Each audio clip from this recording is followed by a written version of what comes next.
تعرفون من هو دحدوح؟ طفل لطيف مطيع دحدوح، يسمع أوامر أمه ويحب اللعب وأصحابه.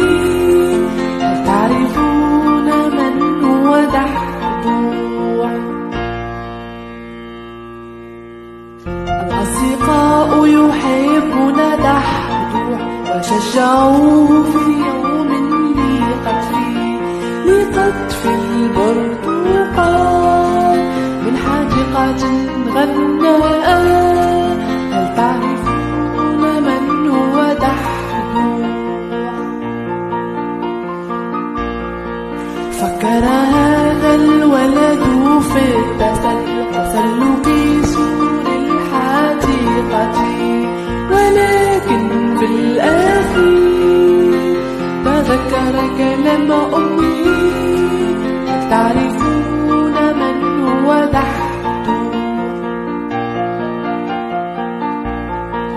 ولم ينس النصائح أبدا، نصائح والدته كل يوم، فتراجع للفور عن قطف ما يريد. هل تعرفون من هو دحدوح؟